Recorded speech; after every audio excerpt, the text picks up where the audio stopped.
even just sitting there on my couch, because I mean, when you're going through chemotherapy, you're not really doing anything but just moping around. And because I spent a lot of time with my mom that summer, and we would just sit there and read comments on the YouTube videos and how supportive they were, and it cheered us up. It's just nice to know that we have all that support and our community is that awesome. Not a lot of people like can build a huge community and the community supports them like that. So it's just, it was a plus to have so much more support than family and friends. So it was just, it was a nice thing.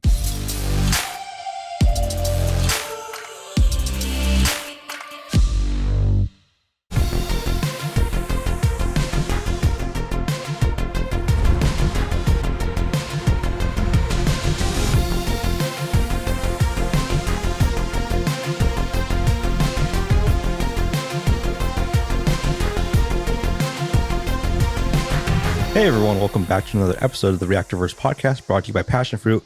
I'm joined today by the boys Bryce, Rob, and Zuff, collectively known as Real-Time. Guys, thank you so much for being here.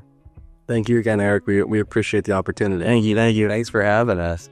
Of course, I'm so happy to have you here. I've gotten a few requests for you in the comments, so far, just over the past videos that we've had. People definitely want to see you on here. And it's a testament to how much, you've accomplished over the last few years with the channel, just getting started. I know you just celebrated your 3-year anniversary last year for the channel, and also just I saw your video yesterday talking about the 3-year anniversary for the movie night reactions as well. So it's been a lot. It's been a lot going on for a few years now. And it's been a long road, just a lot of accomplishments, obstacles to get over, but you've gained a very passionate and supportive fan base, and I've seen that reflected in your work and just how you sort of carry yourselves in the reactions itself. And so I just want to kind of, chip your way at that and just like pick your brain about what that experience has been like. As we usually do, we start at the very, very beginning here. And for you as a collective group, I want to ask, how did you all meet? What's the backstory there? Yeah, I'll let you guys go first. Yeah, we got a few different stories here. Me and Zuff met first. Mm-hmm. We met in 7th grade, I believe. I think a little bit before that, because we've met playing baseball, Little League baseball is when we first met. So it was probably like around 5th or 6th grade, but we all lived like relatively close. Like we grew up in the same area. So that's how we initially met. But yeah, me and Bryce was through baseball, like Little League baseball. Yeah, and it was, we're from the same area, but it's kind of like the elementary schools funnel into like the junior high or the middle school. So we were living close to each other, but we didn't know each other through school because we didn't go to the same elementary school. So once middle school came around, we had some classes together. We became really close friends. And yeah, I'd say 7th grade, we became like really close friends. And since then, we've just been close ever since. And then, do you want to tell stories about that? I spawned around 2016. I met Bryce at a party in high school. I was like, you play volleyball. I know that you play volleyball. And he's like, you play volleyball. And we just kind of started chatting about that and eventually just like made plans to hang out one time. And then I met Zuff a couple weeks later. And correct me if I'm wrong. Wasn't I like super like excited to hear like what you look like, your style or something? it wasn't like kind of glazed, and you thought I was the coolest looking guy ever at the time. You'll have to ask him why, but I don't know. But yeah, and then I met Zuff a couple weeks later. I just remember thinking like, whose name is Zuff? Like, who has ever heard of that before? And I don't know. It happened really quick. Like we just met and then we became friends, and I don't even remember a time before that really. So We were on vacation a few months later. Yeah. Then I went on Zuff's family vacation with him like 2 months later. Yeah. So never looked back after that. Yeah. I've definitely had those friends in high school as well. The friends with the nicknames. I've had Nuzzy, Munchie, Party Animal, a bunch of different people. I'm not sure many people from my hometown actually know my real name, which is Zach, but most people know me as The thing is, when you guys met, you mentioned, there's sort of a shared interest in, say, sports and, sort of like physical activities that, is not, exclusive to film and TV and stuff like that. But what were those, how did you sort of get into that shared interest of, film and television with each other? Yeah, well, I think we got like really, really close over like COVID or we were close before then, but we started to do more so like Discord calls every night. We talk in Discord before then, but I think we started to really start watching shows, movies, just, streams together. And yeah, I know you guys watch. I watched all of Game of Thrones with Zuff on Discord during COVID. That's right. I had seen it before. Zuff had never seen it, and we watched all of Game of Thrones in like 8 days, just non-stop. We were really ripping it. Like there was nothing. We were doing nothing else. That was it. We were watching Game of Thrones. And I remember one specific instance. I think me and Bryce watched like Sex Education. We watched the Sex Education season without Zuff on Discord, and he was not happy about it. So we had to make sure that the three of us were together going forward. Right. Yeah. I know you started with the Discord calls as just sort of a, casual time hangout that you had between yourselves. And then that sort of evolved into the channel. I guess, how did you come to that transition, just starting from the casual hangouts to like wanting to present it as, like a reaction format? Was it one person who sort of spearheaded the idea, or was it a sort of collective mutual decision? Yeah, I think it was like a really convenient time, to be honest, like a perfect time for us, because it was right when I personally graduated from college. Like I said, it was like 2021, so COVID, and I know you were working, Rob, like part-time, and Zuff, were you doing anything at that point? I don't think. Yeah, I think we just kind of had a lot of free time. And then the idea came upon, and I remember calling Rob. I think I called Rob first because he's very knowledgeable on, film and TV, as a lot of our viewers know. And I said, would you be down to do this, like, YouTube thing? And he gives up. Yeah, immediately, yes. Whatever it is, yes, I'll do it. And then I called Zuff, and same type of vibe. Just, it just made sense for us. And I feel like just us three together, like, I can't really see it with, anyone else, to be honest. And that's kind of how it started. But yeah, it definitely rooted from those Discord calls. And I think the idea was always there, but we finally committed to it. It was, it was weird at first, but I think like anybody else who does, maybe not everybody, but I've heard the same kind of thing from a lot of people, that it starts off as just something fun to do. Like it was just something that we enjoyed doing. We didn't really have any intentions of like, this is going to become a business. This is going to become our job. It was just like, we see other people doing this online. We basically already do this ourselves. So why not do it and show it and share it with other people? And I don't think it took very long for us to get support and like be like, oh wow, people actually like what we have to say and like what we're doing. So yeah, I think it just definitely rooted and came from just having fun. Yeah, I did not think, like, I thought it was a fun idea. Like, I was so down for it, but I did not think we were going to be where we were now. Absolutely not. And I know, like, it got crazy when that season, was it season 2 of Euphoria? Yeah, when season 2 of Euphoria came out, it just completely, like, we went from 1,000 to 10,000 subscribers in, like, it was so quick. It was our biggest jump of subs, I think, ever. And that was just really what took us off. And then it started feeling more real and more real after that. But yeah, I did not think we were going to be where we were today. Yeah. Sometimes it's like lightning in a bottle. You just catch that one show that, in the zeitgeist, there's people talking about, and just sort of like, lifts you up, and it's trained from there.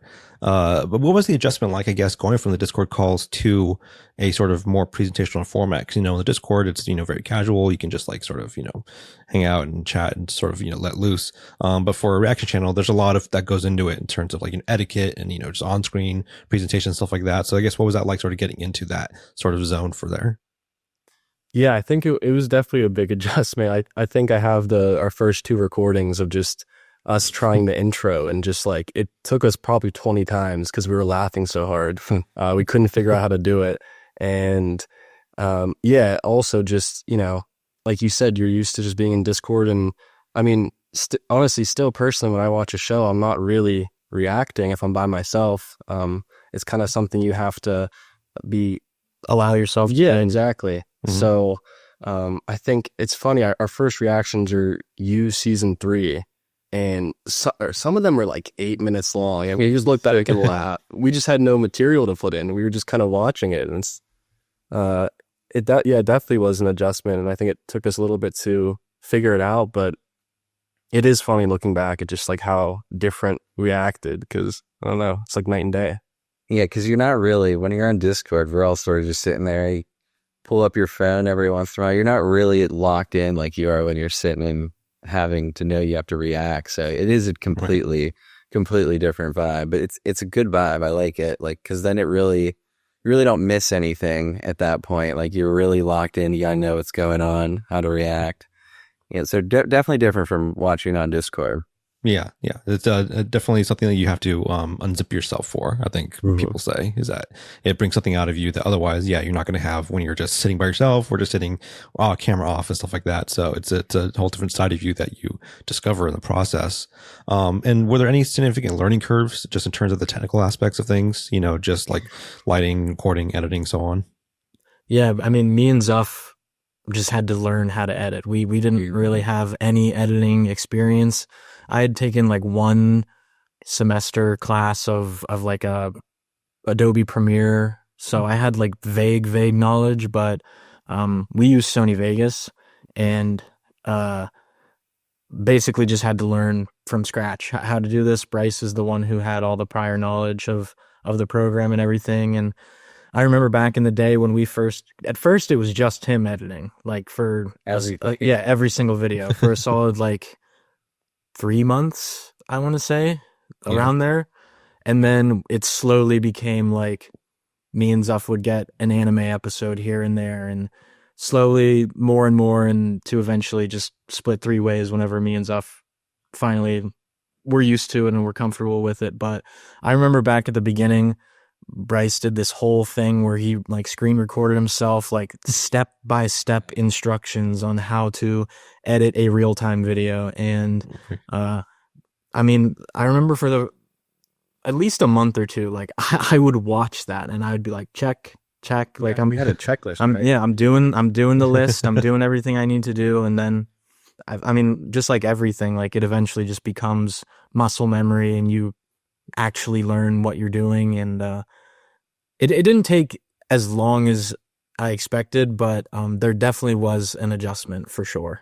Yeah, and I'm thinking about how you did edit everything at the beginning, Bryce, and wow, we were just kind of in your backpack for like 2 or 3 months. I mean, you were carrying us, and it took me way longer to get into. I was a big time slagger at the beginning with editing, and I had to lock in there, and it's been good since. But yeah, they definitely did way more editing than I did in the beginning too. Right. Yeah, I know how that goes when it's the one person trying to lift up the others. And editing's not an easy thing to pick up, so I know the adjustment to get used to that. And when you started, you like you said, you began with You season 3 as well, for your main shows. But then shortly after that, you began watching Attack on Titan and Midnight Mass, which are 2 of my top 3 favorite shows of all time. So really? When I saw that, I love that. Yeah. So when I saw that, I was like, okay, I'm locked in now for these guys. Yeah. Yeah. How did you decide, in those early months, what shows to start with? What was sort of like the, I guess, pseudo strategy going into it? I think probably different reasons for both. I know Attack on Titan, we definitely looked at other channels and we're like, what is popular? What is, trending? And Rob, I mean, he's the anime guy. Resident anime guy. Yeah. And he loved Attack on Titan. So I think that made a lot of sense to do. Super bingeable, that format. And then I can't remember Midnight. It might have just been a comment or something. I think it was just like, it was literally October and it was like, oh, a new Mike Flanagan show came out. Let's do that. Yeah. I think it was just timing mostly. But I honestly really loved Midnight Mass. Like it was good. It was a good time. Like I'm glad we got to do that like so early on. So early.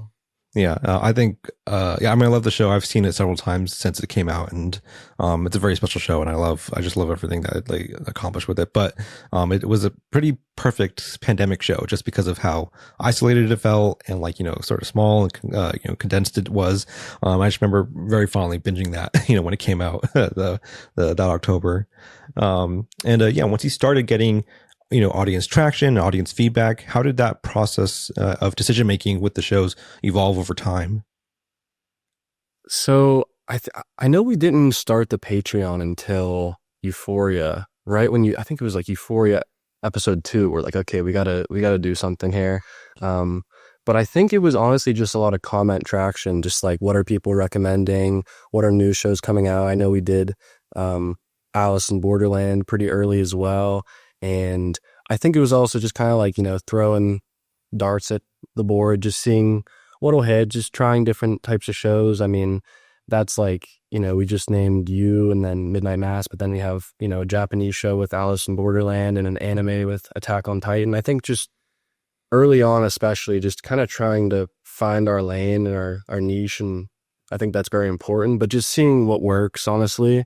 And I know we got a lot of positive feedback on a lot of those early shows like Alice in Borderland. So I think it was just figuring ourselves out at that point. But I definitely am like super happy we did all those shows at the beginning. I mean, I look fondly back at a lot of those reactions and whatnot. It was so early, we didn't know what was happening, but it was just fun. Right.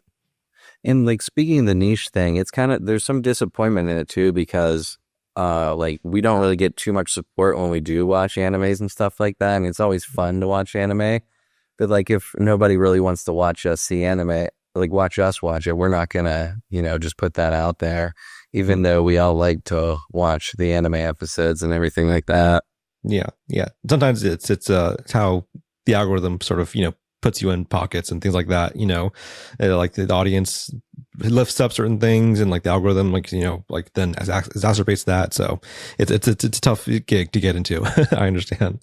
And then, yeah, you started in 2021, like a year into the pandemic, as things were starting to sort of like stabilize a little bit, but things were still a little crazy.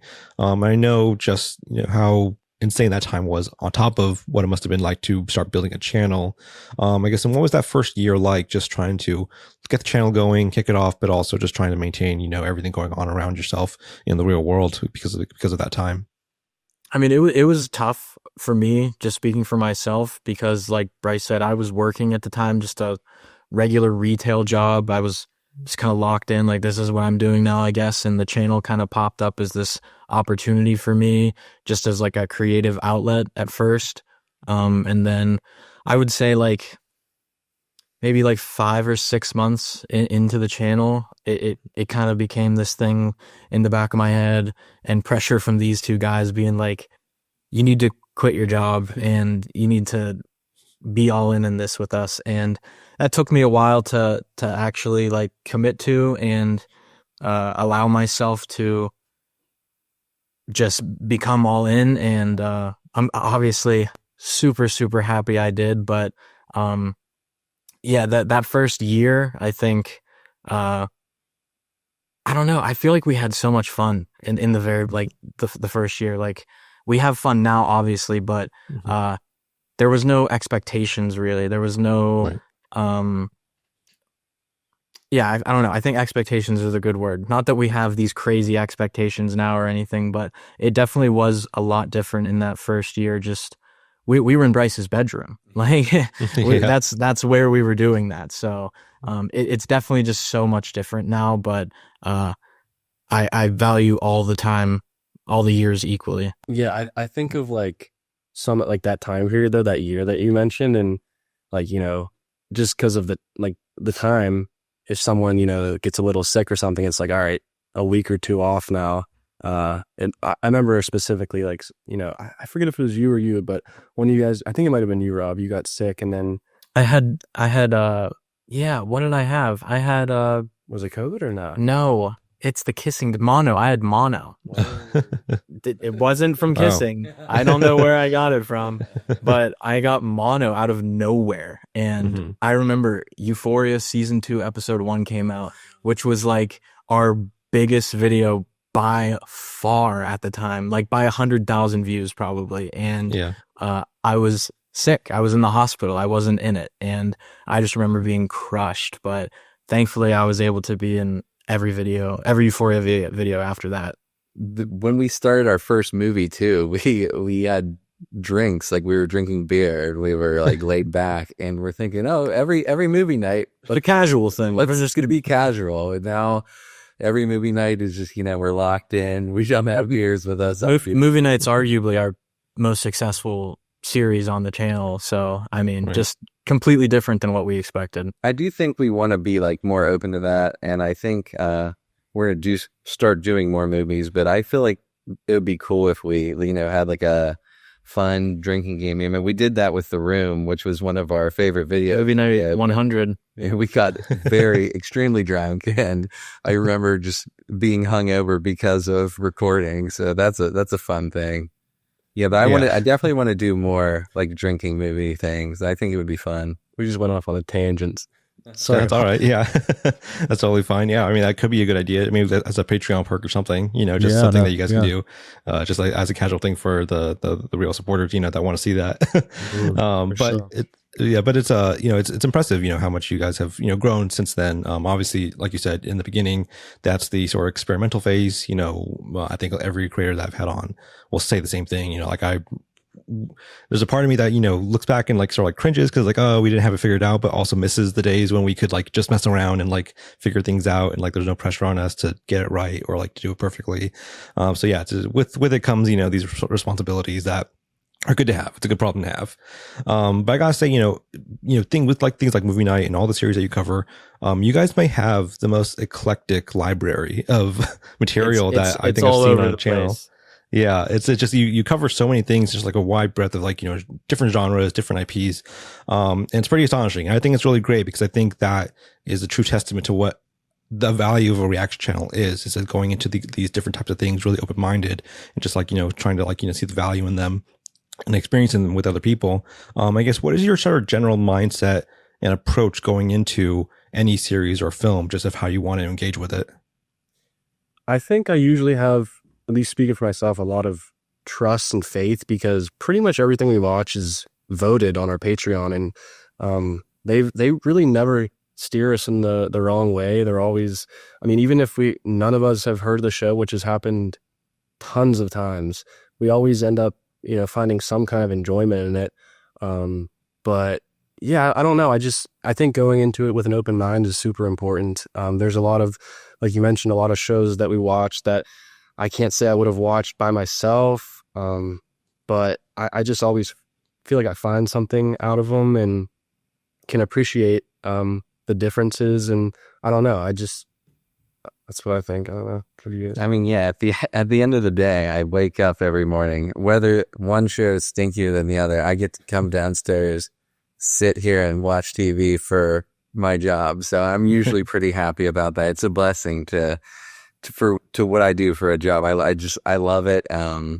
Obviously some shows are going to be worse than the other, but I still sit here happy to watch anything because our Patreon, our fans, they vote for our shows. So, I mean, they're the reason we're here too. So we gotta respect what they pick and like what we watch, I feel like. So that's my mindset. It's like a blessing, like I said, to wake up every day and just, especially with my two best friends, and just sit here and watch TV. I think that's so cool. And it's so weird too, to tell other people what I do. Like, oh yeah, I watch television. And like my dad's friends, my mom's friends, they're like, oh, what do you do for a living? Oh, I watch TV. It's a weird concept, but I do really, really enjoy it. Yeah, it goes into it. I know people who, have said like, I didn't tell my family for a whole year what I did just because it was hard to comprehend how to explain it to them. And I guess, what would you say the biggest difference is between watching a new series from scratch that you don't have any idea what it is versus watching, say, a returning series that you're pretty familiar with for like a new season or something? I feel like I have a unique perspective with that because a large portion of what we covered and continue to cover I've seen already. So I'm sort of like the odd man out in a lot of situations, and I provide the perspective of the rewatch. And I don't know. I mean, I obviously love watching a new show that like I've never heard of, that I have no knowledge about. Like, it's so exciting and it's good almost every time. But I also I really, really like being able to rewatch some of my favorite stuff with my two friends and just like experience their first time with them. It's almost better sometimes for me. Just might not be for the fans, but for me, it's like, I just love it. It's my love language. It's so much fun. But I honestly, I like being able to watch some of the older shows just because a lot of the time they're finished, like they're done, and we can just start to finish, no breaks. The newer shows, I mean, like I said, love it as well, but it is tough. Like, we get one season and then we have to wait a year, and it's like, well, maybe we won't watch that season when it comes out. We almost always do, but it's just it's tough having to wait so long. Like, oh my goodness, with Severance, we're watching Severance right now. Yeah.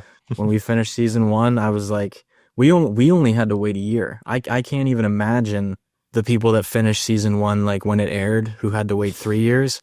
Just that would have been pain. And fingers crossed that is not the wait that we get between season 2 and 3. And like you said about how broad of like what we watch, like we watch all different kinds of things. I feel like we're honestly kind of catching up with everything you've watched, Matt. Like, we're sort of just tallying away everything's Rob's, because Rob watches about everything that was on the channel at first, and it was just sort of me and Bryce going into it fresh. But I feel like since there's newer things coming out, we're watching newer things. All three of us are going into the reactions with a clean slate, and Rob hasn't watched it already. But it's always fun. Like, I mean, I can't imagine how you really feel sitting here knowing what's going to happen and still come up with reactions and stuff. Like, it's pretty impressive. Yeah. It's like you said, it's a different experience, being able to rewatch it, especially with people. I think I found that just for myself, when I rewatch something with someone again, like I start seeing it like, oh, how are they digesting it? How is this impacting them? And you start picking away at it on a more conscious level of like how effective it is. I was one of those people who had to wait the 3 years for Severance. But I've also been one of those people who waited 4 years for Attack on Titan. I'm now waiting 6 years for One Punch Man. It's like, it's the you've been through the struggle. Adopter. Yeah. Yeah. And like you said, though, it's like, things are getting crazier and crazier. The stretches between seasons for big production shows are getting longer and longer, so it's tough to out here. But luckily, you guys can fill in the gaps with other shows in the meantime. And I guess, how would you say your relationship and understanding of movies and TVs and just storytelling in general has evolved over the years with the channel? Yeah, I mean, I can obviously speak for myself, but I wasn't really like too into film and TV going into it. I think that was part of the reason why the idea was so interesting. Me and Zuff, we just, we've watched stuff, but nothing compared to him, Rob.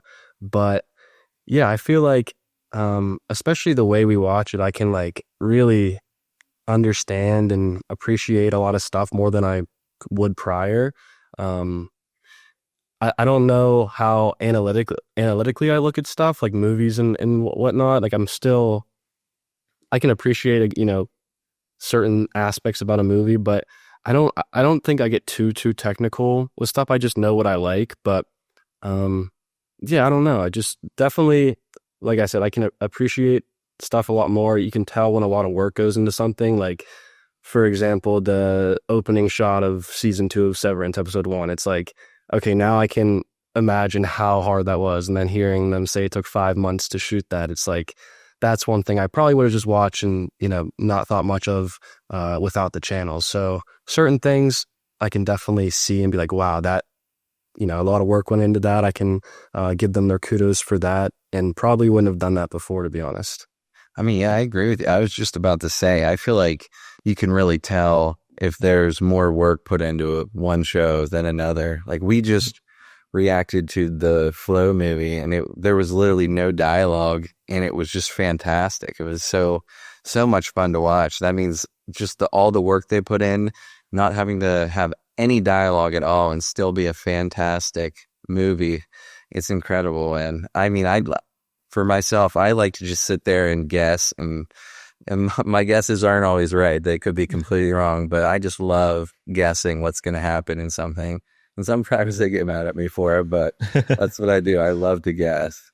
And like they said, I've always had this deep love for not just movies and TVs, but just like storytelling in general. Like I used to use it like for escapism, just going into these new worlds and just immersing myself in them.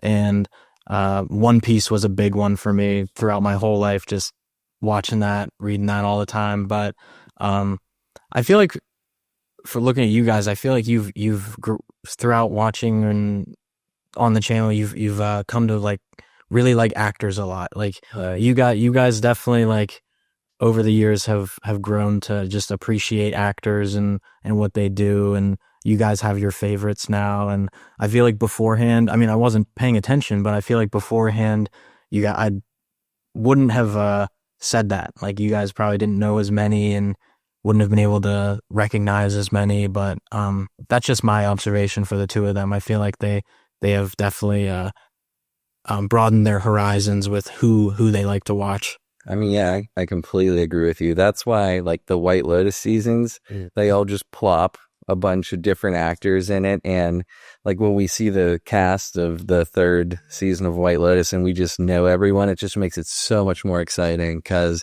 we get to see all these people in different roles, and then they come into the big anxious White Lotus role and play the crazy parts they do. It's just fun to see actors play completely different roles. I completely agree with that. I would say that's one of the biggest things. I love all the different actors we've watched throughout the years.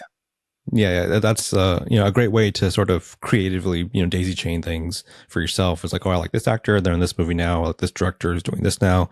I know you just watched Companion, and it has Sophie Thatcher from Yellow Jackets, and so those things you can like sort of like appreciate just like little elements of for new stuff. Even for the Korean dramas and stuff like that, like I was watching Squid Game reactions, you're like, oh, that person's from The Glory, and so on. And, it's like that ability to sort of pick up on those things is really impressive.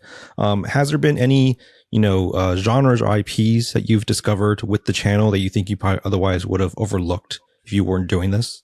I mean, so many there. I mean, I would say K-dramas, like we always had a K-drama in rotation at one point for years, and I know I wouldn't have watched that before. I don't think any of us would have, but we just found so many shows in that genre that we could appreciate, and I still think about sometimes. And yeah, like we see certain actors from there, then you have just Korean actors now that you're a fan of, and I'm following on Instagram. It's just like random things like that. That's definitely the one that stands out to me. I know you just mentioned it. We don't do them as much anymore for like certain reasons, but that I definitely really appreciate our supporters pointing us in that direction at one point in time, because we watched things, like I said, we would probably never have watched before, and I definitely value those reactions a lot. They're really, really fun. Right, for sure. I also think that eventually we kind of just got into this realm of like watching a lot of shows that are geared towards younger girls, like teenage girls. Right. And like Ginny and Georgia is the one that sticks out to me big time. Like I remember when our fans were requesting us to watch that, and like me and Bryce looked it up, and I remember him being like, it's this show about a mom and her daughter. Like, how are we going to relate to this? And then we watched it, and it's so good. Like it was such a good time. I really love that show. And I feel like we've had that same experience with a couple of shows like that, where it's just, we are not the target audience, but we are able to find things that we just absolutely adore about it, and have a good time watching it. And yeah, I think that's just such a cool part of what we do, is being able to discover all these things that we would have never seen otherwise. Yeah. Yeah, it's a great way to knock down those biases of, just like, I don't think this would have been for me. I don't know if I would enjoy it. And just like, putting yourself through it, you can definitely discover a lot of things about the shows and like in your own interest of like how you relate with those things very well.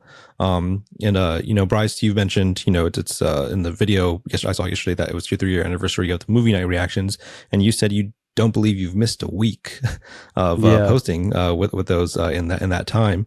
I guess, how do you guys then manage the work-life balance, maintaining, personal time, but also just maintaining the friendship between you three off camera, just so it doesn't become, stale or something like, that feels like work? Yeah, I think it took definitely a while to get where we are today, but I think where we're at right now is a super good, healthy spot. Whether it's our recording schedule, our editing schedule, the disbursement of work, it's super, super even. I think one of the things that is important that we do is, pretty much same time every day, treat it like a job, wake up, walk downstairs, sit here at the recording studio and, do our job. If you want to call it that. It doesn't really feel like a job, to be honest, but yeah. And now, we just recently moved. I mean, we've lived together since October 2022, so it's been quite a few years.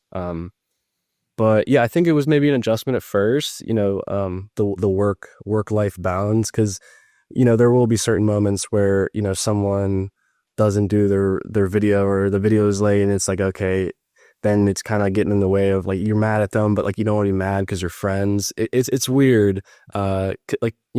Another traditional job, you can be mad at your coworker and who cares? You're not going to see them, but Zuff's across the hall from me sleeping, so it's weird. And like, we're going out to the bar tonight or something, for example. So I think it definitely took a little bit, and it's just a weird, unique situation that we're in. But I think right now we're in a very, very good spot. And yeah, I'm happy with where we're at. I think honestly, moving out of Bryce's basement and moving in together all as a whole made the channel take a big jump too, because then we can all be like there, rely on each other, look after each other, and all we have to do is wake up and walk downstairs and we're ready to go. So it was someone would always be maybe a little late to Bryce's, like there's no excuse to be late when we all just live here and get up at the same time. I think that was a big help for sure. It's kind of crazy. We've been living with each other. I know. For how long? It sounded weird when I said 2.5 years. It is kind of crazy. Yeah, don't worry. I'm still in a house with 5 other people here in LA. Oh, wow. So yeah, it's awesome. It's sometimes it's whatever works, Yeah, for sure. Yeah. It's in that time also, I'm Rob. You mentioned that you are the one that has seen a lot of the material that you're rewatching, and now you guys are getting into new stuff with new movies and shows as time goes on. How do you approach what I call the reactor dilemma of having to decide when a new show or movie comes out, what can be for me for personal viewing, and what do I need to save for the channel? Like, how do you sort of divvy that up for yourself? Yeah, that's a great question, because for a long time, I just didn't really think about that. I just kind of continued watching stuff like this is what I've always done. So I didn't really change anything. And I just remember a specific moment where I had just been going to the movies quite a bit, just like a 3-month stretch where I probably saw like 10 or 12 movies, and I got the text from Bryce, and it was like, hey man, can you start seeing less movies, please? And so ever since then, I have had to hold myself back from seeing some things and having to wait until they're out on digital so we can watch them on the channel. Like the big one I remember was Dune 2.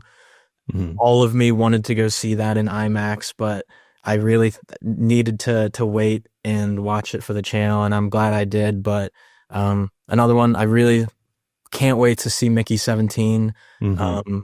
Thankfully, that is coming to streaming very soon, so we'll be able to do that very, very quick. But it's definitely tough because, like I've said, movies, TV shows, they're it's just my favorite stuff. Like I just love watching a show and just thinking about nothing else, just hyper focusing on this world. And it's hard to hold myself back, but it is oftentimes worth it to save it for the channel.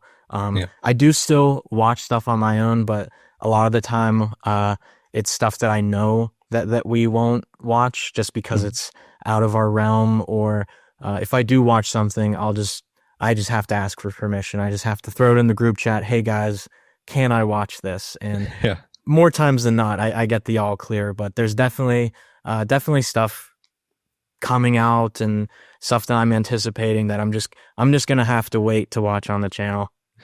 I've definitely, half and half appreciated the quick turnaround for a lot of movies now coming to streaming, pretty quickly, because I know it helps the reaction space, but I also, want the theater experience to thrive still. And 100%. So it's tough. And how do you guys, and then avoid just general burnout, just in terms of the amount of things that you put out, just like you said, just coming down, recording every day as your sort of 9 to 5. What do you have any sort of processes or tactics in turn, just to help yourself not get burnt out over that level of production? I don't know. We I think the way we distribute the work kind of helps a lot. I think we definitely are due for a nice little week-long vacation here soon, because we have been kind of hammering at it for a while now. But just the way we have it set up now, we're able to put out a lot of work, and I think each of us probably have as far as editing days, 3 or 4 off days per week, which is pretty nice. But yeah, I don't know. I haven't really experienced burnout yet. I really, really love what we do. We definitely each have went on little mini trips here and there, but I don't know. What do you guys think? I haven't really experienced anything. I'm just always really excited to do what we do. It's very rewarding. I really don't think that they're I try to compare our job to another job, and I still feel like our job requires a lot.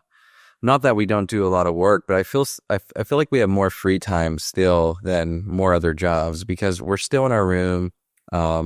We have to have a video done by a certain time, so we still have semi free time throughout the day. It doesn't feel too heavy on yourself with the work, and it really hasn't come to a point where we've been burnt out. I feel like we have managed the workload really, really well. So, and it's a nice, because we're just watching, like I said earlier, we're watching TV, and it doesn't feel like too much of something that can burn you out. I think with the amount that we post normally, our normal schedule throughout the years, it's been a very good amount that I think that has prevented us from getting burnout. But there is, you guys remember movie month? So we did 25 days of movies, not this past Christmas, but the Christmas before. Right. And there was just so much prep going into that. Just so many long days. That was horrible. So many videos to edit. Yeah. Because we did the 25 days of movies, but on top of our normal amount. So it was just a lot. And I think we went into December with maybe 11 recorded. Yeah, we were, I don't know. It was just tough. We were grinding. And speaking of the week-long vacation, we took one after that. And I think that was 1000% necessary, because of the amount of work that we had put in, the amount of time that we'd spent together that month was just unbelievable. And, I think in situations like that, it is important to kind of just realize that you need a break. I think it's really nice with the people that, support us too. Because anytime we say Zuff's going on a trip, Bryce is going on a trip, they're always take your time. Everyone in the Patreon comments, the YouTube comments, everyone's always you deserve it. Do your thing. We understand. Take some time off. So I think that's very nice too. It's not much of a looming thing where it's are people going to be back if we take a week or 2 off? Because they always reassure us that they'll be there, just take our time. So I really appreciate that too from a lot of the people. Yeah, it's definitely a very supportive base that you've built. I've seen that just in the comments and everything that you sort of like garnered. And another big development this past year was Zuff's absence for the channel. Zuff, you had been going through chemotherapy due to your cancer diagnosis. And first of all, I'm glad that you got through that and that you're here now with us today. It's definitely something that I was keeping track of for a little while. And again, I was happy to see just the amount of outpouring that you guys got from that, from your viewers, just because that's an important thing to have in terms of just, comfort, that you can do what you need to do, take your time, but also have the understanding from the audience that they're not going to go anywhere. They're going to support that you need to go through that. And I don't want to pry into that specific experience, but I do want to just sort of ask about the experience with the channel, and just what was that conversation like coming to the conclusion, that Zuff was going to have to take some time off to prioritize his health, and just Rob and Bryce, you would have to be holding down the fort for the foreseeable future.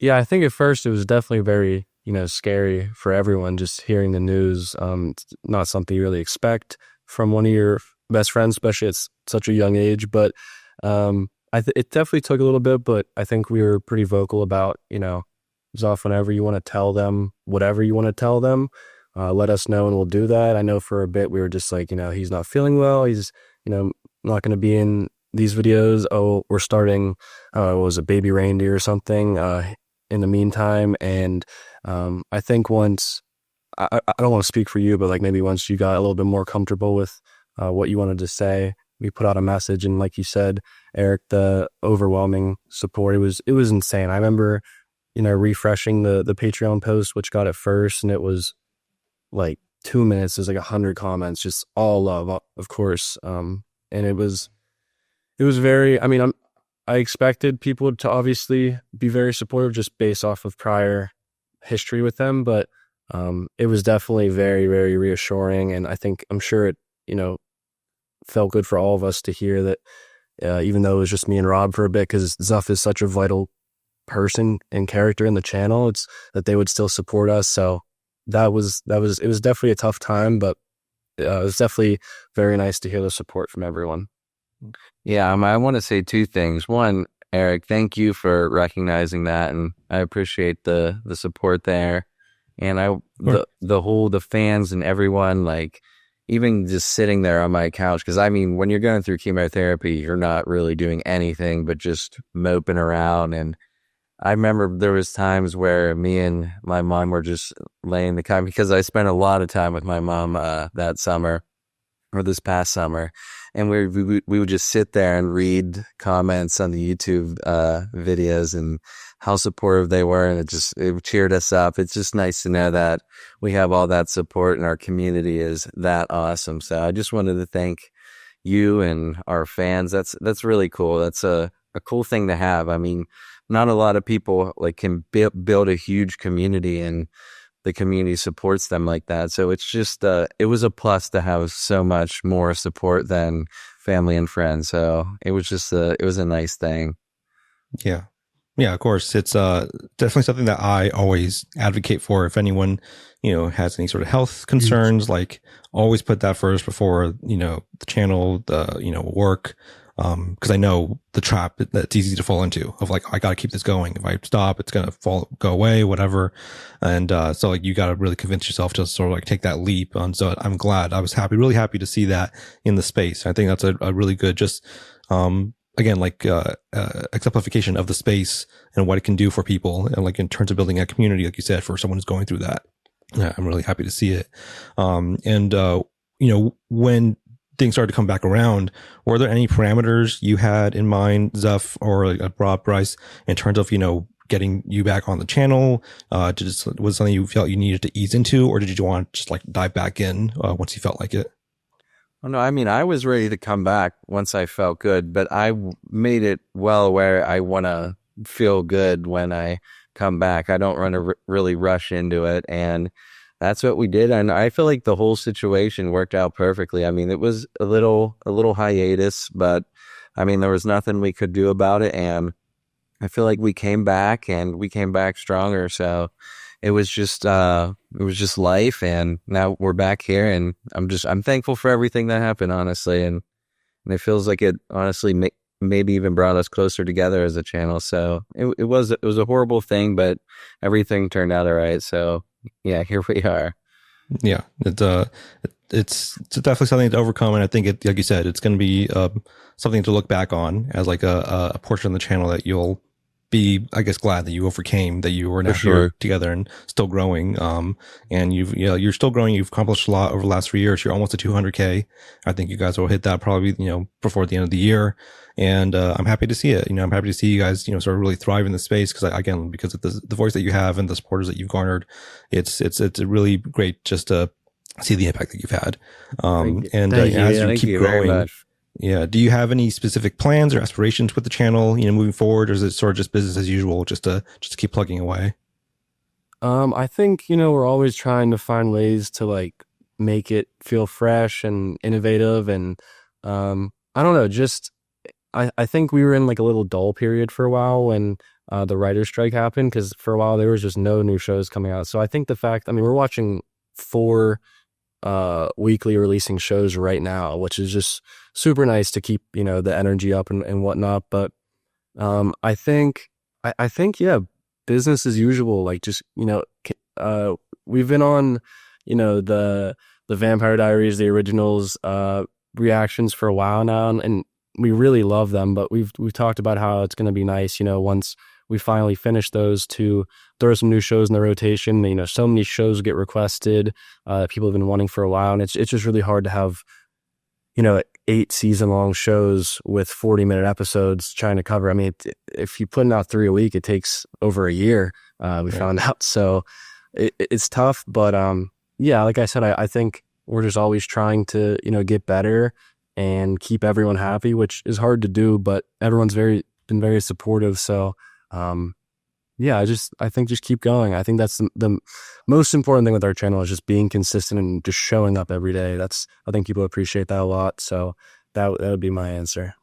And yeah, the opportunity you gave us today, like, it's just nice to do something different. I feel like we've never had a guest on our channel. I'm not saying we're going to have a guest, but it's just nice to like lengthen what we do. I feel like there's a lot of different things we could do. I mean, I'm not saying we're going to branch from Reactor or anything. It's just like opportunities like this, I would like to take them more often. It's just fun because nobody really knows about us. We've never really done anything like this to say how we feel. And it's just nice to get some stuff out and talk to the people who support us. I'm excited for them to see this, honestly. And I'd like to do more things like this more often, for sure. Yeah, I think with 200,000 subscribers coming up soon, like for 100,000, we did like the special videos. We did a tier list. We did the blooper video, which part 2 will be coming at 200K. So that's good. That is something to really look forward to. But yeah, just being able to brainstorm and just come up with new possibilities for things, little special things that we can do. Not necessarily like a mainstay on the channel, but something to celebrate where like how far we've come. And I would definitely love to do something like that again. Not necessarily the same things, but I'm sure that we could come up with something to make the fans all happy. Hey guys, Eric from Passion Fruit. Just wanted to thank you for tuning into this episode of Reactorverse.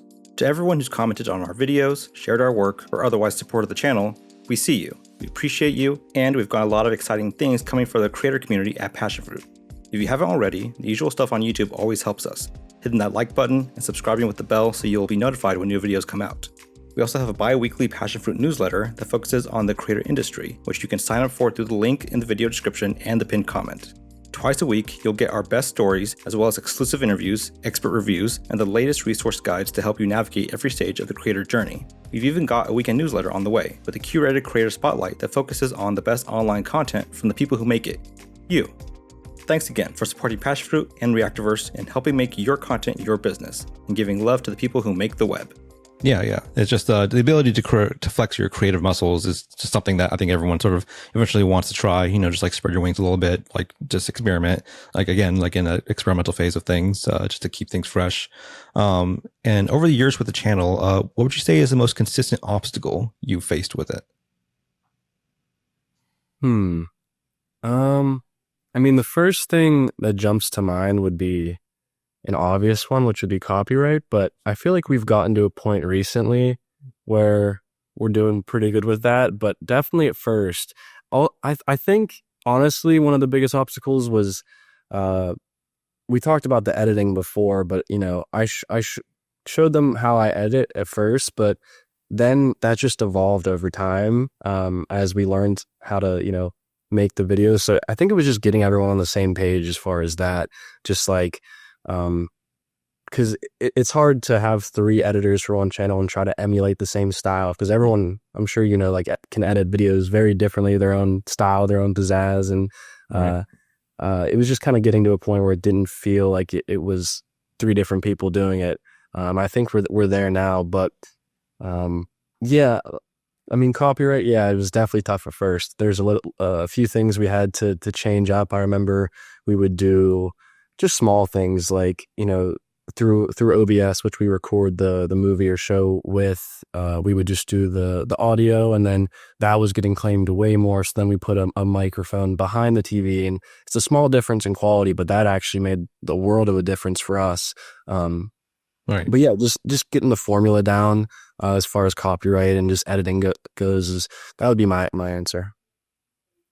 I just think it's pretty simple, but just showing up every day. I feel like we bring mostly the same energy to everything we watch, and we appreciate everything the same.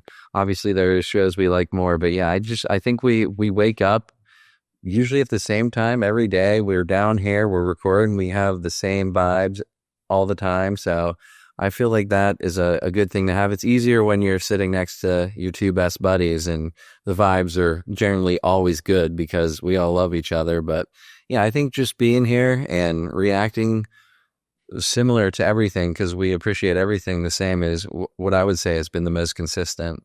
And to go off of what Zuff's saying a little bit, I think it would, for what we do, I feel like if you aren't on top of your game, if you aren't committed, it would be easy to just, I don't want to record today. Let's just take the day off. Let's just not do it today, because we could do that if we wanted to, but we definitely hold ourselves accountable.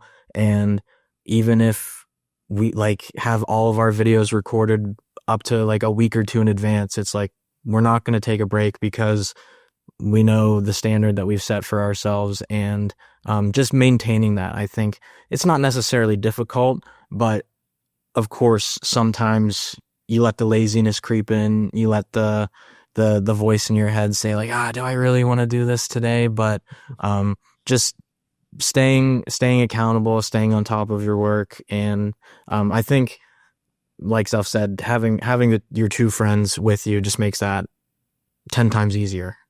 Absolutely. Yeah. Holding yourself to that standard is something that I think is an obstacle to overcome, because, like, again, when it's, as I've gone to know more people in the space, I hear everyone say, like, you know, I didn't know how difficult it was going to be to just work for myself, to just motivate myself to like stay on top of like my schedule and to do everything. And because you're the one that can just like give yourself the day off, you know, and it's tempting, but you gotta be able to push through that. And that might tie into our next question, just says, how have you felt that you've grown over the years with the channel? I think overall too, it's just, I mean, it's what we started when we were like 22, 23, now we're 25, 26. It's definitely some pretty instrumental years, but I think we've definitely matured. And, you know, I feel like there's certain things we've watched where if we watched it the first couple months on the channel, we wouldn't have been able to appreciate it. We wouldn't have maybe enjoyed it as much, but now I can look at certain things and really get a lot out of it. But yeah, just sometimes I'll look back at you know, how we were early on, and maybe like certain language we use, and it's like, I'm just like, I would never say that now. I don't know. I definitely have learned a lot too, like with what we've watched, and it's helped me grow as a person. But then I think also just like all my previous jobs, it wasn't really, it was just, you know, show up, clock out, that's it. But this is like, I'm doing that, I'm working, but like I absolutely love it, and I'm building something for not just me, but like, so I've said, to like my 2 best friends. So it's even more fulfilling that it's not just, me growing and doing well, but it's them too. Like we're all doing this together. So it makes me happy that we're all accomplishing all of these things together and being successful together. It just makes it even more special.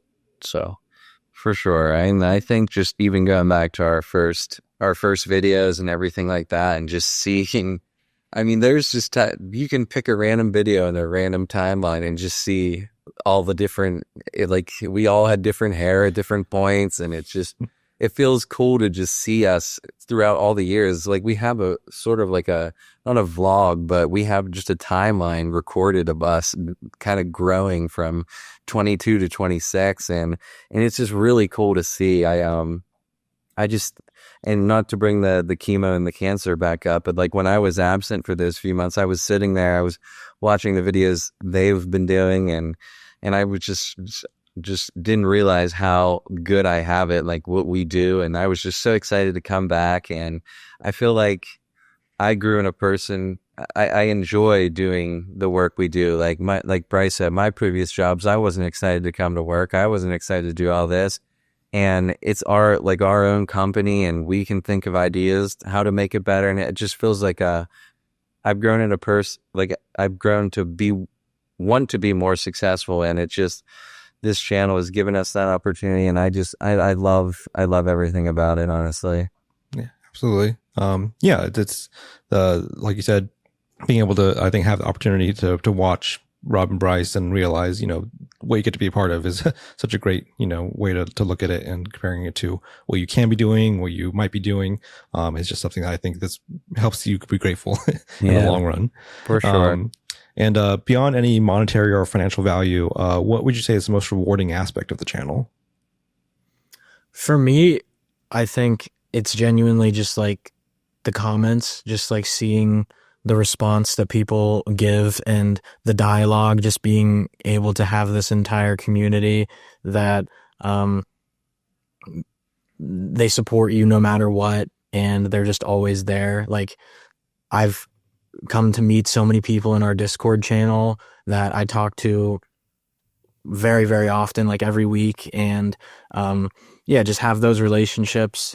I think that's so cool, and just being able to create something is just so rewarding. Like I never really expected to be able to do anything like this, but as soon as I started editing my own videos, and like Bryce was talking about your own personal editing style and being able to add like that flair that only you can do, it's so much fun, and I love seeing the final product. And especially in those early days, like my first couple videos, it was just like, wow, I can't wait to make this thing and then see what people have to say about it, good or bad. And it's 99% good. There's obviously some bad, but that's 100% the most rewarding part for me, is just seeing how much of an impact we do really have for people. Yeah, I think like being able to just express yourself daily too is pretty crazy. Like the people will listen. I'm not really like a super talkative, loud person in general, but like being able to show different sides of you with people and they'll watch regardless, it's pretty cool. And then like seeing, like Rob said, the comments and people appreciating your humor or your joke or something, it's kind of crazy. It's really a unique experience. And I definitely agree with everything that he said, just meeting the people and recognizing names and comments. We have people that have stuck around since the beginning, like the You episodes and Euphoria. It's like kind of crazy. It's like they've kind of grown with us, and it just feels great. Makes it feel like you're doing something right. So yeah, I completely agree with the two of you. It's just so nice. How much we've talked about our community and everything, but they really are just the best, and it's just so rewarding knowing that we have all these people backing us up and loving us. It's just a cherry on top of everything, and I just love the community, and I'm so happy with where we're at right now, and I'm so thankful for it, for sure. Yeah. Like I said, it's been a great ride so far, and I'm really happy to see the support that you guys have been able to put together over the years. We do have our final questionnaire that we give to everyone, just 10 questions down the line for three of you.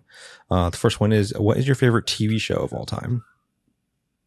I'll go last. You go last? Oh gosh, I got a lot of favorite ones. I mean, I want to say, with how much I've watched, like I'm gonna base it on how much I've watched it, and The Office is definitely what I've watched the most.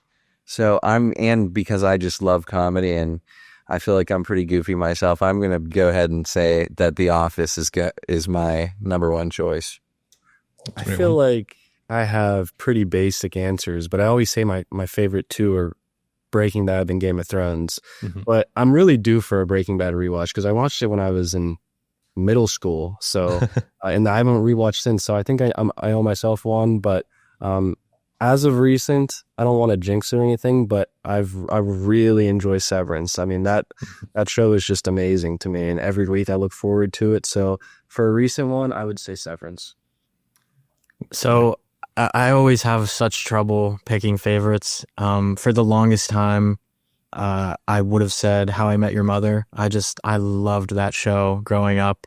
I watched it on TV. I watched the final season when it aired. It was just so good.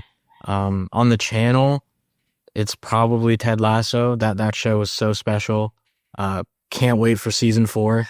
They just announced.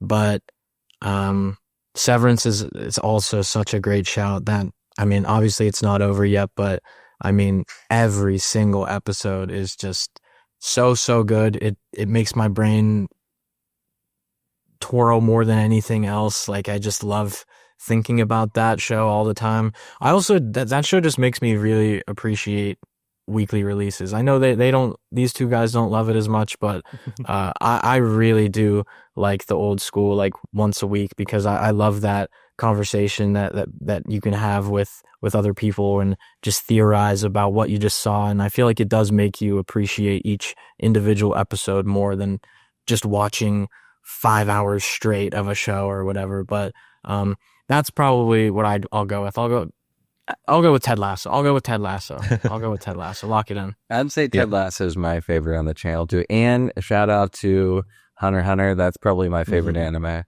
Yeah, all great picks. Severance is definitely a great one as well. I'm enjoying it a lot. And yeah, having the discourse week to week has been a lot of fun as well. Just to put that in perspective with everything. The next question is, what is your favorite film of all time? I'll go first on that one. My favorite film of all time is Manchester by the Sea.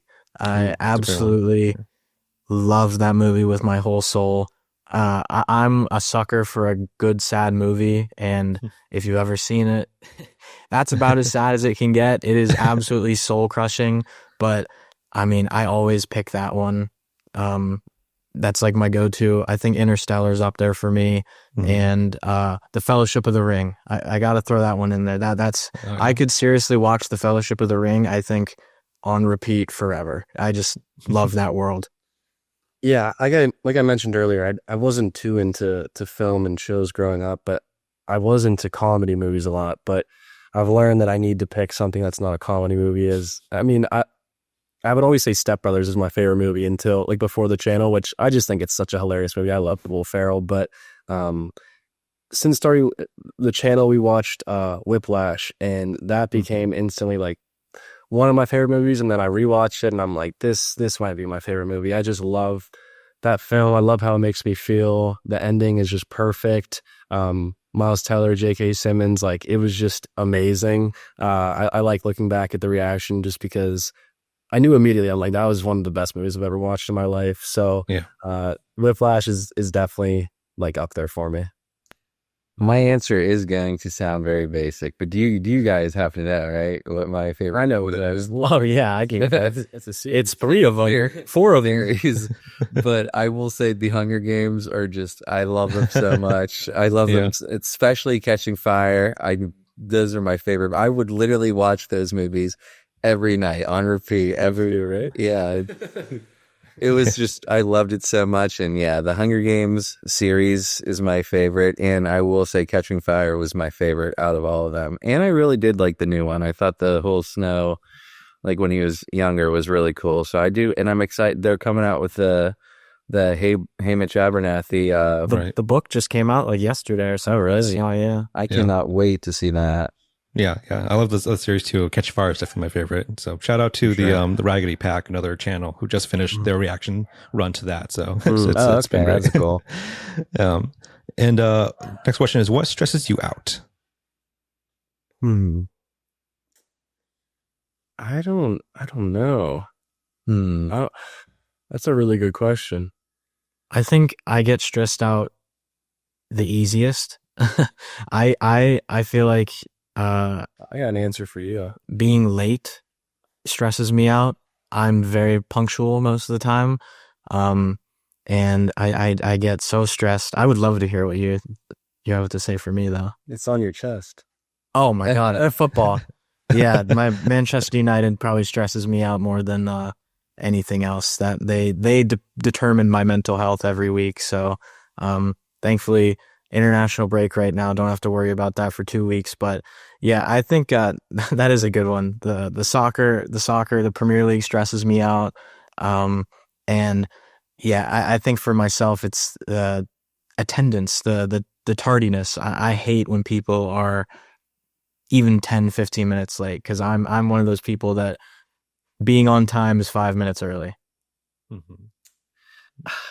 I mean, I really don't know what stresses me out. I'm a pretty easygoing fella, and I mean, I would say the New York Jets, but you kind of that makes me kind of, it's a bummer to say since you just said your soccer team.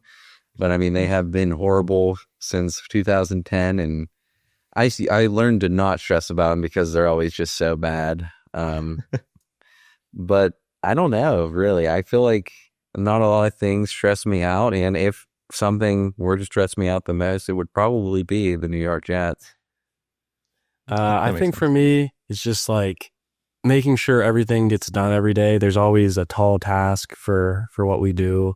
As far as, putting the Patreon posts up, putting the YouTube videos up. And I think I manage it pretty well. Just, every day I just have a checklist in the morning. I write down everything I have to do, whether it just be something as simple as recording, exercising, or editing what video, making sure each video goes up. And then I just, check it off throughout the day, but just making sure I don't forget anything.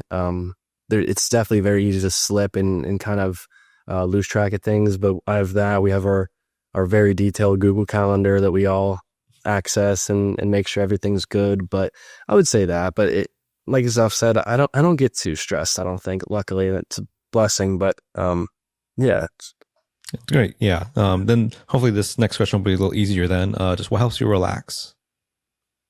Yeah, I would say, like I just said, exercising. I like exercising a lot. I like just relaxing in my room, playing video games with my friends I play games with on Discord, just talking to them, just a little escape. That's always really, really fun for me. And it's just super nice when all the work's done and I can just sit back and do whatever I want on the computer. We're all always on our computers, but I love it. It's so much fun exercising. Also, some things I was going to say, but I'll don't even say. I'm not saying. Okay, well, I'm going to say golf. Everything about golf. I love to go golf, and now the weather's getting nice because since we are in Pennsylvania, we obviously can't golf during the winter, but it's getting nicer out. I've been going more often. I just love being out in the sun. I like to get a nice tan. I like to play a good round. I also like coming home and watching golf when it's on. I mean, my dad is a caddy on the PGA Tour, so I just sort of grew up loving golf, and I would definitely say that is my escape. That is what makes me the most relaxed, and I just love picking out a golf outfit too and looking nice. Everything about it is just, I love it. Yeah. Yeah, I like Bryce. I love to game with my friends online, just on my computer. That's one of my things I love to do to wind down. I love to read as well. I'm reading The Way of Kings right now. It's like a 1,000-page book, so I'm like 300 pages in. It's a big commitment, but I'm loving it so far. I love a long shower. That's a great way to de-stress and just chill out. I love myself a good long shower, but man, there was one other thing that I thought of, and it's escaped me. You know what? It's gone. It's gone, and we're not getting it back, unfortunately. Maybe it'll come back. Maybe it'll make its way back around. It might tie into the next question then. What is a hobby or passion you have outside of TV and film? I recently, once we moved here, got pretty into pickleball, which I didn't really like. I kind of hated on it before, honestly, but then I started to play it, and I'm like, this is a lot of fun. I play with our other roommate and Zuff sometimes, and it's really, really fun. I don't know. I used to play tennis a lot growing up, and I definitely have a lot of fun doing that. I've been trying to get into more stuff. I was on a little streak where I was learning Korean, which was fun. I've tried to learn how to crochet. Recently, I've been playing a lot of Sudoku. I'll shout out my Sudoku. I have a lot of fun playing that, but just like random little hobbies. I always try to occupy myself with something that I wouldn't normally do, and that's just a few of them.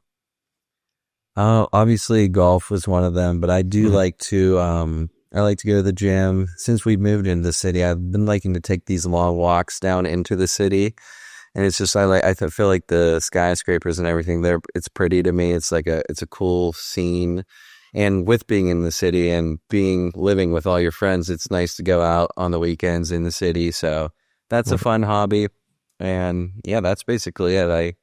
I like being down in the city is what I'm trying to say. Yeah. For me, I mean, I think the obvious one, I've already talked about it. It's football. It's soccer. I've ever since we watched Ted Lasso, that was kind of like the catalyst of me getting into the sport. I played when I was younger up until like high school and everything, but I never really paid attention to the Premier League or the professional side of things at all.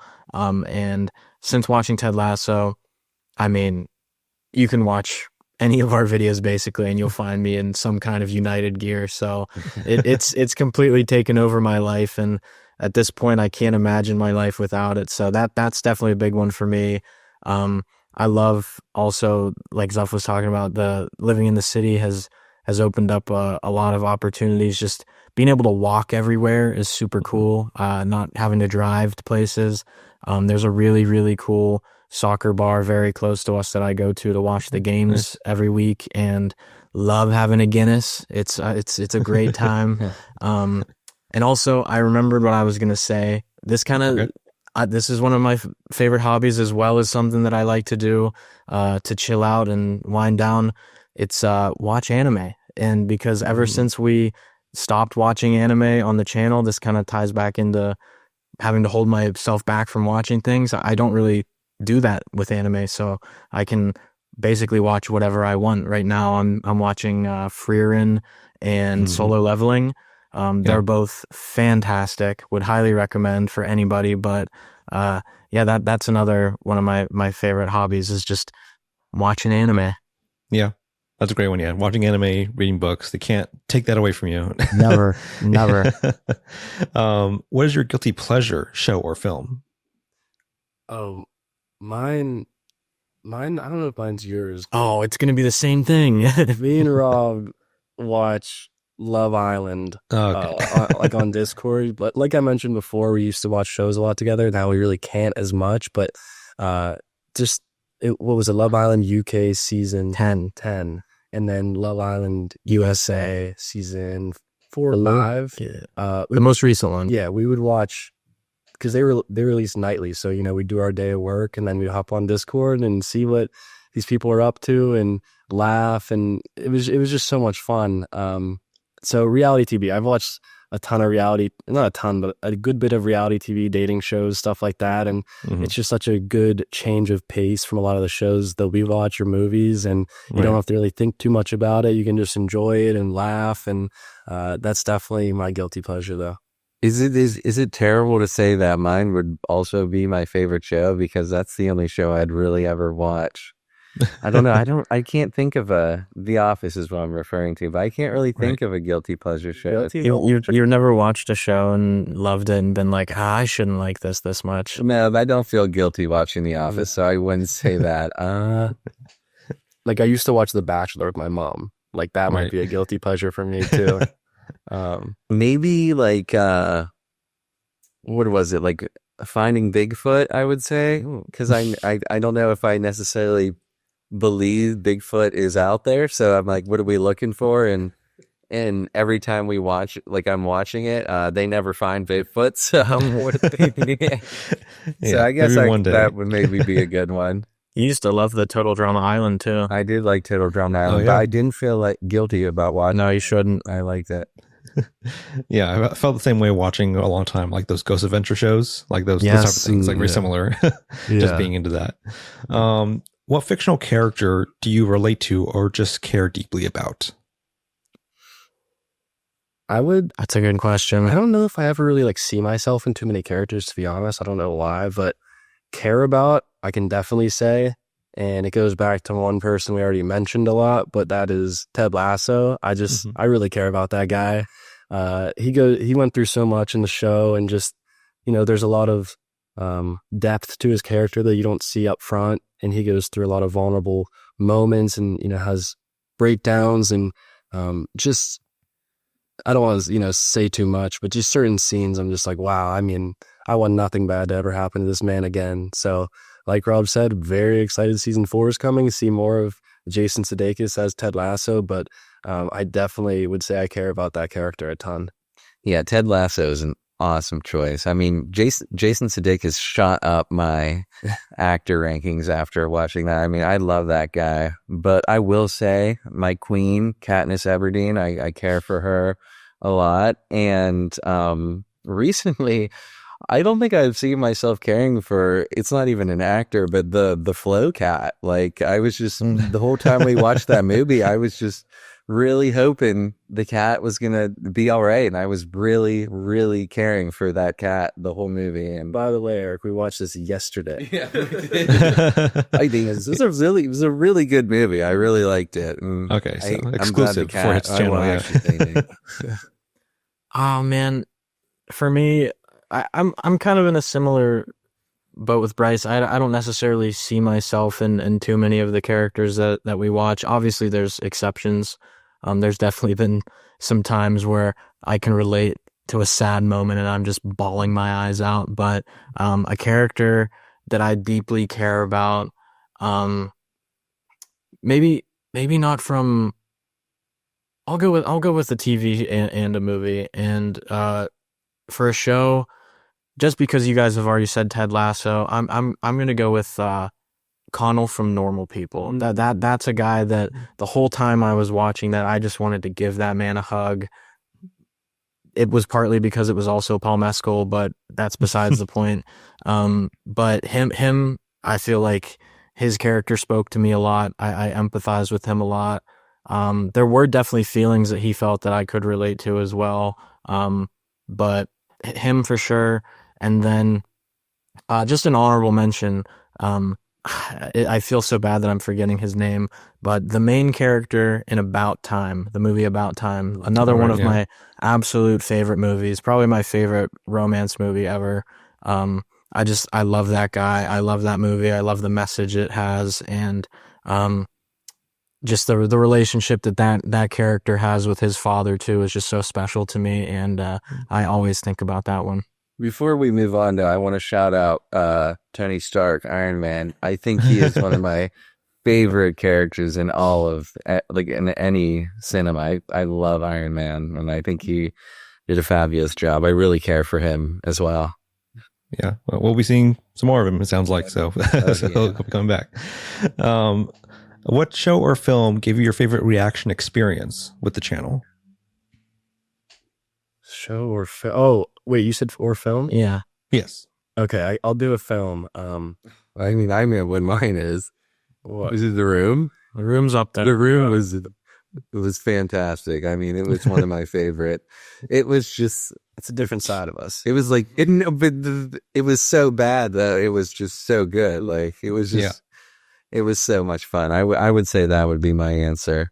Mine's, I feel sad about because it's, partially blocked on YouTube, so certain countries can't see it now, but it's our reaction to the Christmas movie The Holiday with like Jack Black and all those, Cameron Diaz, all those people. But that video, like, I don't know. I just think it's so funny. We laughed so hard that people were commenting like there was something in the air, like in this video. Like, I don't know what you guys are on.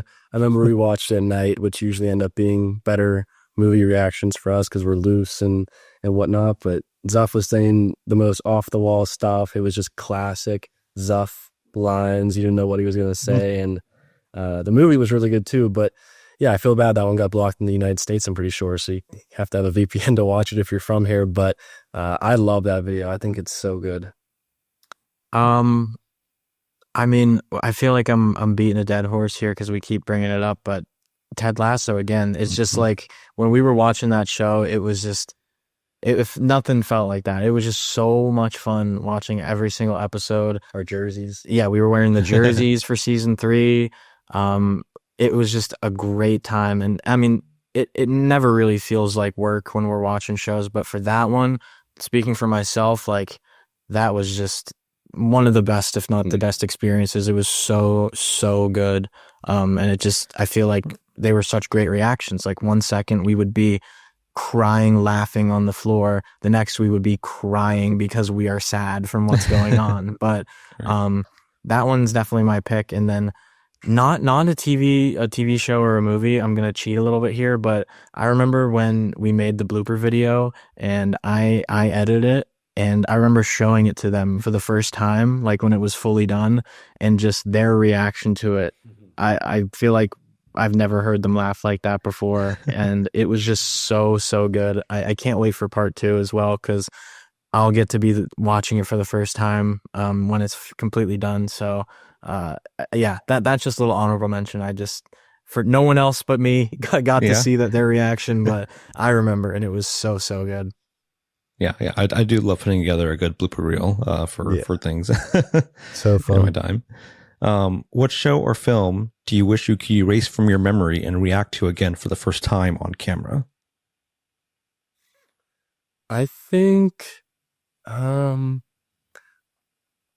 don't know. I think one answer I might say is it's our most viewed video, but White Chicks, because it was like that's one of those ones I think you said something about earlier, Eric, but just the editing style, and we were so new and kind of like awkward on camera still too. And I look back and I kind of cringe a little bit watching that. I know it was like, a special time and whatnot, but when people come up and they're like, friends are like, "Oh, I watched your White Chicks video. It was so funny." I'm like, was it really though? Was it that funny? So I feel like if we watched it now, it'd be a completely different reaction, be edited way better, and we'd be way more comfortable. But also, it does make it special that we watch it then. It's, like I said, our most viewed video, so I'm very thankful that people do seem to like it. But it is one of those like kind of cringe looking back on it, but I do appreciate the time period that we did it in. I'm going to say closely behind my favorite show, The Office, is a close, maybe in the top 5 is Stranger Things. And that was my pick. And we only got to watch the latest season on the channel. I feel like I would just like to wipe out watching all of it and start like with all of us with a new slate starting the show on the channel from season 1, because those first seasons of Stranger Things, I mean, the latest one was so good too, but I mean, they just give you vibes. The music, everything gives you completely different vibes. And I think that would be a really cool experience to see us watching it from season 1. But unfortunately, we all watched up to the point of the latest release, so we didn't get to watch all of Stranger Things on our channel. I think that I would have loved to do that. Right. Yeah. Sorry for it's okay. I forgive you. But yeah, Stranger Things was definitely the first one I thought of for all the same reasons. But I feel like Euphoria would have been great for that reason too. Like getting to start from the beginning if none of us had seen the first season when season 2 came out, and I feel like that would have been a really great experience. As well as Squid Game. I feel like we missed that first season by like a month, and honestly, I feel like Squid Game, I don't know if we've ever said it out loud, but I feel like when that show came out, it sort of also maybe had something to do with us starting the channel. Yeah, I've said Squid Game is the reason we have a channel. Yeah. Like just seeing the cultural impact that show had and how popular. I mean, it was the most popular show on Netflix. Like, immediately. And we started the channel, I think, literally a month later. So it would have been so awesome to be able to watch that for the first time on the channel, because by the time we were doing this, we had all already seen it. So that was definitely a missed opportunity. I feel like that would have been a good one to kickstart us in the beginning. Eventually Euphoria did that for us, like we said, but that one I think would have been really cool to watch, because also I think when we watched it on our own before the channel existed, that would have been our first K-drama. Like I don't think any of us had ever watched a K-drama before Squid Game. So, it's really interesting to think about, like, if we had started a month earlier, like potentially our first couple of videos could have featured a K-drama, and it would have just been cool to see where that went. Yeah. Squid Game definitely had a big impact, I think, on a lot of channels when they got started, especially when it came out during the pandemic. But luckily, you guys have the opportunity now with all the shows you mentioned. They're all shows with these long breaks that we talked about, so they'll be coming back. So you'll be able to, Ted Lasso, Stranger Things, Euphoria, Squid Games. You're gonna at least finish them all off on the channel, so that's good. And the final question is, what advice would you give to yourself if you can go back in time when you first started the channel? I would say to just believe in yourself and believe in what you're building sooner, because like I did say, it took, I think, me the longest to fully commit to what we were doing and fully see the potential of what we could do. I was skeptical at first, just never really imagined being in a position like this and being able to do this for this long either. I think I would just tell myself to take the leap sooner, believe in yourself more, and just, realize that you can work hard and you have that ability in you. And just I think the main thing is to just have faith in what you're doing and in yourself. Yeah, I would honestly just say, for me, like, stick the course, just, be consistent. My mom always jokes about how early on, before we even recorded or anything, I told her, like, this is what we're doing, and this is how it's going to go, and it's going to be well, and we're going to do this for a job. And I always had faith. I don't know. I believed in us. I believed that I believe in being consistent and just showing up, and hard work always trumping anything else. And it's the most important thing. I think that'd be advice I give anyone else too, is just show up and be consistent.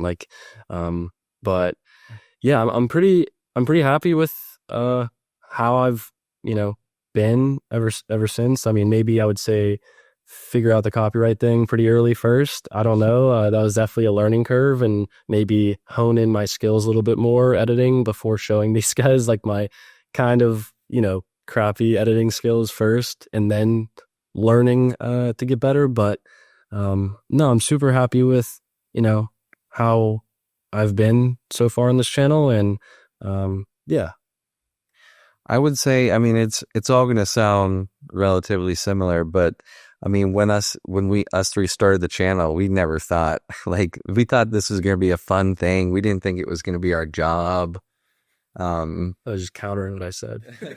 Well, I mean, I guess so. That's what you thought. Maybe that's what I thought, but yeah, I mean, it just feels like to become bigger on a social media platform, it feels like it's so out of reach. And I feel like, honestly, if you do what you love, and this is what we love to do, and you put it out there and you just be who you are, I feel like you can really, I'm talking kind of social media platform, if that's what you want to do, and in anything in life, but specifically that, I feel like you go out there, post what you like, and you got to be consistent.